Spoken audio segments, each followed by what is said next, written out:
We need an oyster cocktail book. That's the deal. Hog Island cocktails for oysters. Oyster cocktails by Hog Island.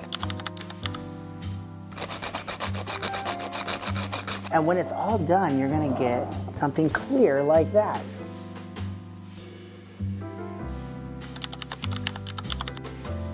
Hi, my name's Saul. I am the guy behind a lot of your favorite cocktails at Hog Island Oyster Company. We're gonna start today with a cocktail that we serve every Christmas called Hog Nog. This is kind of a version of eggnog, but not really. We're using eggnog in a clarified fat wash at the end. It is a bourbon and Amaro cocktail, and I'm gonna go through the steps and show you how to make it. We're gonna start with Rye Whiskey. I'm using Rittenhouse. This is a 100 proof whiskey. It's got a lot of spice to it, and we're going to start with jar A. We're gonna pour all these ingredients into jar A, and we're gonna go a cup of every ingredient. Next up is an Amaro. We're using Averna Amaro. This is a little bit sweeter Amaro. It's got kind of a burnt orange flavor profile to it. I like it a lot. It's got some deep flavor. And we're gonna put a cup of Amaro right on top of that cup of whiskey. Go right in here. Uh-oh. Don't worry, I got a napkin here. Let's get rid of this. You can edit that, right? Good. Okay, so we have Amaro in here now. So we got Rye Whiskey and Amaro. Next, we're gonna add Sweet Vermouth. You can use any Sweet Vermouth you like. I'm using a local Rockwell Vermouth. Next up, Pimento Dram. This generally is a rum-based sweetened alcohol that is infused with allspice. That's pretty much it. You can make it your own, a little bit of sugar, a little bit of rum, lots of pimento. Let it sit in a dark area, shake it once a day for about a week. So we're gonna add a cup on top of the rye whiskey. Next, simple syrup. You can use any simple syrup. I use a 1-to-1 ratio. I don't want it too rich. With this simple syrup, I let it sit for a couple of days with some cinnamon and mulling spices. But you don't need to do that. But remember, with this recipe, the more Christmas flavors you throw into it, the more Christmas flavors you'll get out of it. So we're gonna add 1 cup of simple syrup, or my mulling spice and cinnamon syrup. Drop that in there. And lastly, lemon. It's crucial for the clarifying process. By adding the acidity to this cocktail, when we do add the eggnog to it, that is what makes it curdle, is the acidity, and the cream makes curds. And we'll talk about that a little bit more once we get there. I'm gonna add a 1/2 cup of lemon. And there we go. Okay, now that we have all of our alcoholic ingredients in jar A, we're going to move on to jar B. And jar B gets 2 cups of warm eggnog. Now, follow me. I use Straus Organic Eggnog, and what I've done is I've put it in a bath of warm water, and I've just heated it up right in the jar. The goal is that we want this milk to be bathwater temperature. We don't want to boil it, but we don't want it quite room temperature either. And I'm gonna add 2 cups of eggnog.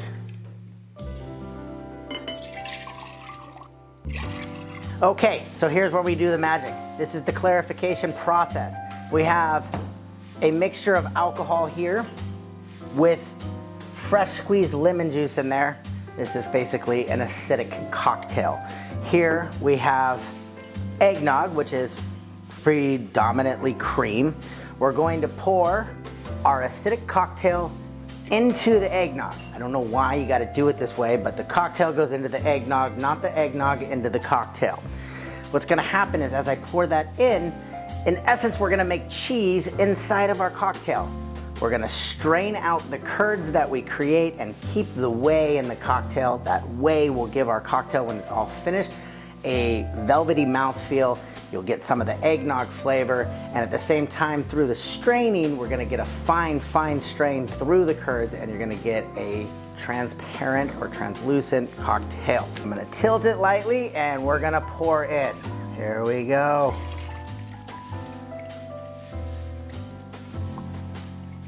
And that's it. Now you can look up top and you're gonna see curds that are starting to form. These are a little bit smaller than some of the other curds that I've gotten, but not to worry, we're gonna strain all of these curds out, and we're going to get a cocktail that looks very different than this kind of gross looking mixture that we have right now.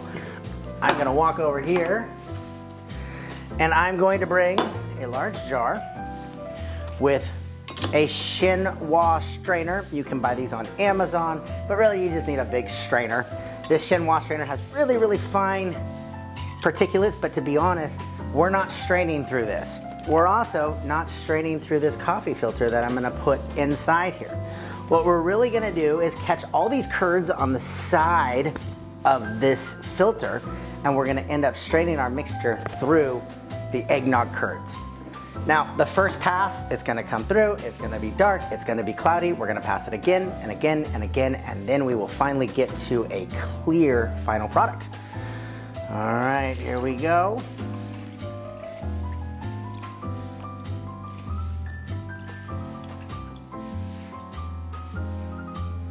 Now you can see as it comes through, we're catching all the curds, but we're still dropping through a fairly non-transparent, non-clear liquid. Now give that a little bit of time, and very quickly we're gonna start seeing this pass through here clear. Now what I have for you is a finished product. I had my kids drink a bottle of eggnog so I could put our final product in this cool little bottle. We made this as a family a couple of nights ago, and when it's all done, you're gonna get something clear like that. See, you can see my finger right behind there. Wow, this is already coming through pretty clear. Check it out. Let's go. Let's see what we got going here. Look at that, already clear. Now you can take a look here. For me, it's clear, but not quite clear enough. So we're gonna drop that right back in. And I'm gonna do that a few times. I'm gonna take what's on the bottom, I'm gonna refilter it through until I get what I consider to be the clearest product I can possibly get. So we'll put this off to the side and let it clarify, and I'm gonna make a cocktail. All right, so we got a signature Hog Island cube here. I'm gonna take a large cube, drop that right in the middle. And you can measure it, or it's Christmas, who cares? Let's just pour it right on top and fill that all the way up. Now you can see how it pours. It's got that creamy kind of thickness to it. Take a little nutmeg, which actually, out of all the ingredients or all the spices that have gone into this, nutmeg is the one spice that has not gone into any of these liquids yet. So we're just gonna take a little bit of nutmeg and drag that right across the top. And there we go, voila, the Hog Nog. All right, this is the part of the video where I actually drink this cocktail. The nutmeg on the nose is absolutely perfect. That eggnog, rich, creamy texture, spices everywhere. That rye comes through, you get the Amaro. I could drink this forever. I wish Christmas was every day. All right guys, thank you very much. All the things that this video has evoked in you emotionally, put it right down below. Maybe talk about this cocktail too if you make it at home. I have a feeling that you're gonna like this cocktail more than my flannel.